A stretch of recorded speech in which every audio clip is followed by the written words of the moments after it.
Welcome to my channel. আমার আরও একটি ব্লগে তোমাদের অনেক অনেক স্বাগত। আজকে হচ্ছে 2024-এর লাস্ট দিন।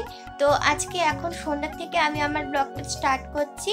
তো তোমরা আমার ভিডিওটা দেখতে থাকো, আর ভিডিওটা যদি ভালো লাগে তাহলে লাইক, শেয়ার, কমেন্ট আর সাবস্ক্রাইব করে দিও।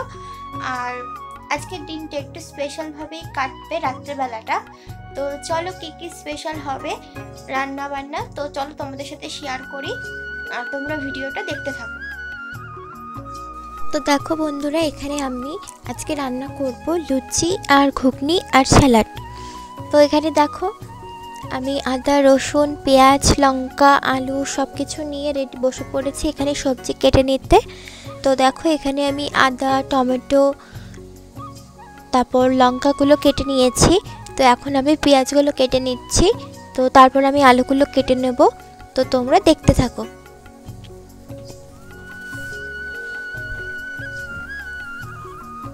পেঁয়াজগুলো আমি কেটে আগে জলের মধ্যে দুভাগ করে ডুবিয়ে দিচ্ছি, তাহলে আর চোখ জ্বালা করবে না কাটার সময়।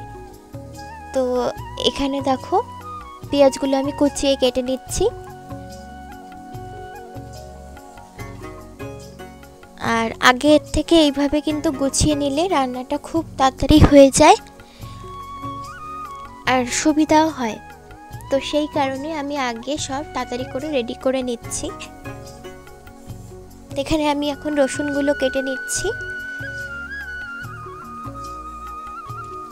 তো এখানে দেখো আমার সব কাটা হয়ে গেছে। এখানে আমি মটরটা সিদ্ধ করে নিয়েছি,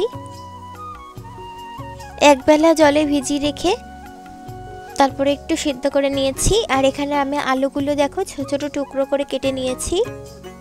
কেটে এখন আমি জলে ভিজিয়ে রেখেছি ধুয়ে। নতুন আলু তো সেই কারণে জলে একটু ভিজিয়ে রাখলে বালিগুলো চলে যাবে। তারপর এখানে দেখো লঙ্কা, আদা, পেঁয়াজ, রসুন, টমেটো সবগুলো আমি ভালো করে কেটে নিয়েছি, কেটে ধুয়েও নিয়েছি। তো এখন আমি এগুলো পেস্ট করে নেব। তো চলো তোমরা দেখতে থাকো ভিডিওটা। তো এখানে দেখো আমি আদা, রসুন, পেঁয়াজ, লঙ্কা, টমেটো সব আমি এই পেস্ট করে নেব। তো তার জন্য আমি বাটির মধ্যে নিয়ে নিচ্ছি।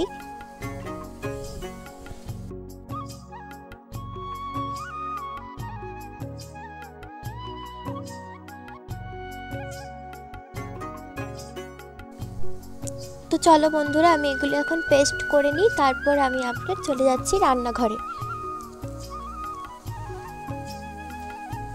তো এখানে দেখো আমি রান্নাঘরে এসে কড়াইটা বসিয়ে দিয়েছি। কড়াইটা গরম হয়ে গেছে। তো আমি এখন দিয়ে দিচ্ছি তেল।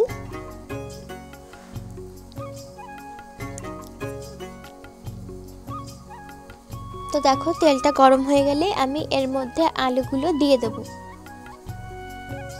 তো দেখো আমার তেলটা প্রায় গরম হয়ে গেছে। এবার আমি একে একে আলুগুলো দিয়ে দিচ্ছি।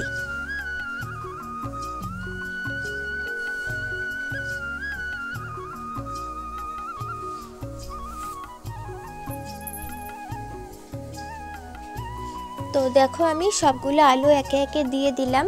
এবার আমি দিয়ে দিচ্ছি এর মধ্যে একটু হলুদ গুঁড়ো আর একটু নুন দিয়ে দিচ্ছি। দিয়ে এবার আমি ভালো করে নাড়িয়ে একটু হালকা করে ভেজে নেব।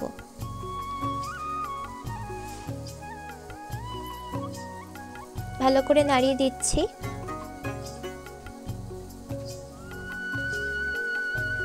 তো দেখো আমার আলুগুলো একটু হালকা করে ভাজা হয়ে গেছে। তো তার জন্য আমি এখন এর মধ্যেই মটরগুলো যেগুলো সিদ্ধ করে রেখেছিলাম সেগুলো সব একে একে দিয়ে দিলাম। তো আমি আলু আর মটরটা একসাথেই ভাজা করে নেব, তাহলে আলুগুলো একটু নরমও হয়ে যাবে আর এর সাথে মটরগুলোও ভাজা হয়ে যাবে। তারপর এর মধ্যে দিয়ে দিলাম একটু নুন আর একটু দিয়ে দেবো হলুদ গুঁড়ো, দিয়ে তারপর ভালো করে নাড়িয়ে একটু ভেজে নেব।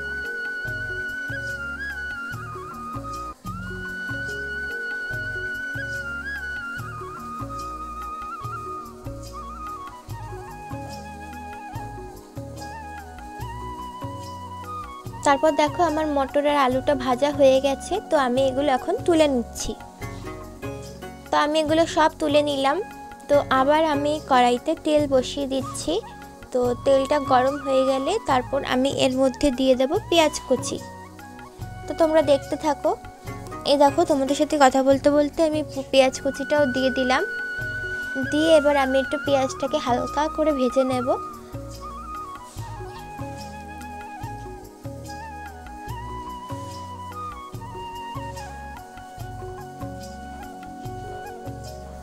তারপর আমি এখানে যে পেস্ট করে রেখেছিলাম আদা, রসুন, লঙ্কা, পেঁয়াজ, কাঁচা টমেটো, তো সেগুলো পেস্ট করে রেখেছিলাম, তো সেটা এখন দিয়ে দিলাম।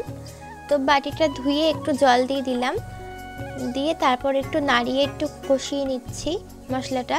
তারপর আমি এর মধ্যে দিয়ে দিচ্ছি নুন, একটু হলুদ গুঁড়ো আর দিয়ে দিচ্ছি লঙ্কার গুঁড়ো। তো তোমরা তোমাদের পরিমাণ মতো দিয়ে দেবে, আমি এখানে 2 চামচ করে দিয়েছি। তো তারপর দিয়ে দিচ্ছি যে টুকরো করে রেখেছিলাম কাঁচা টমেটোগুলো, সেগুলো দিয়ে দিলাম। দিয়ে দেওয়ার পর একটু ভালো করে কষিয়ে নিচ্ছি। আর টমেটোগুলো যেহেতু কাঁচা ছিল, তো সেই কারণে একটু টমেটোগুলো একটু খুন্তি দিয়ে ভেঙে দিলাম।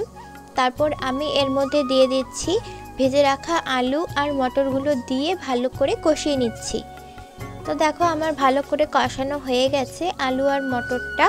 তো তারপর আমি এর মধ্যে একটুখানি জল দিয়ে দেবো মশলাটা, কারণ কড়াইয়ের নিচ দিয়ে একটু লেগে যাচ্ছিল মশলাটা, তো সেই কারণে পোড়া লেগে যাবে নয়তো। তো সেই কারণে একটু হালকা করে জল দিয়ে দিলাম, দিয়ে তারপর ভালো করে কষিয়ে নিচ্ছি। তো দেখো তারপর আমি আরেকটু জল দিয়ে নিয়েছি। তো জল দিয়ে নিয়ে এটা একটু ফুটে যাবে, তারপর আমি দিয়ে দেবো গরম মশলার গুঁড়ো। তো দিয়ে দিলেই আমার ঘুগনি রান্না রেডি, খুবই সাধারণভাবে। তো দেখো ঘুগনি রান্নাটা দেখতে এরকম হয়েছে। তো তারপর দেখো আমি এখানে স্যালাডটা কেটে নিয়েছি, তো সেটা তোমাদের আর দেখাইনি। স্যালাডটা কেটে দেখো আমি একটু সাজিয়ে নিয়েছি সুন্দর করে।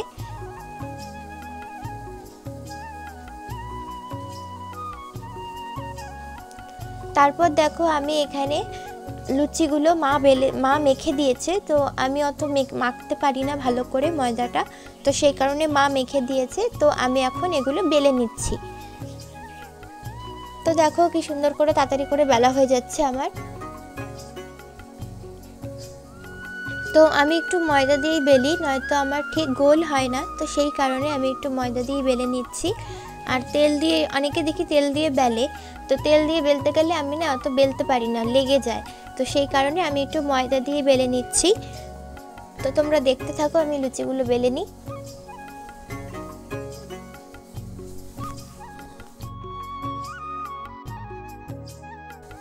তো দেখো আমি লুচিগুলো বেলে নিচ্ছি। তো তোমাদের সবগুলো লুচি বেলা দেখালাম না, তো দেখো যে কটা বেলা হয়েছে সেগুলো আমি এখন ভেজে নেব। তো চলো, এখানে আমি কড়াইতে তেল গরম বসিয়ে দিয়েছিলাম লুচিগুলো বেলতে বেলতে। তো তেলটা গরম হয়ে গেছে, দেখো লুচিটা ভেজে নিচ্ছি। তো এখানে না প্রথম লুচিটা ফোলেনি, তারপরেরগুলো যতগুলো লুচি করেছি সবগুলো খুব সুন্দর করে ফুলেছে। জানি না কেন প্রথম লুচিটা ফোলেনি। তো এই দেখো বন্ধুরা কত সুন্দর করে ফুলে যাচ্ছে আস্তে আস্তে। দেখো এই যে সব এটা যেরকম ফুলেছে সবগুলো লুচি এরকম ফুলেছে, তোমরা দেখতেই পাবে, তাও তোমাদের বলে দিচ্ছি। তো দেখো কি সুন্দর ঘুরছে তেলের মধ্যে ভালো করে ফুলে।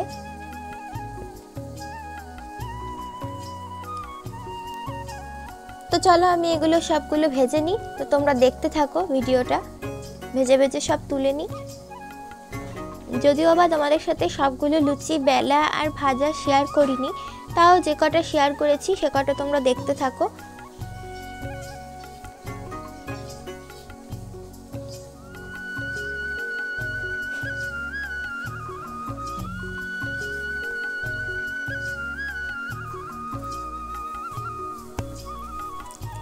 তো এখানে দেখো আরেকটা লুচি দিয়ে দিলাম তেলের মধ্যে।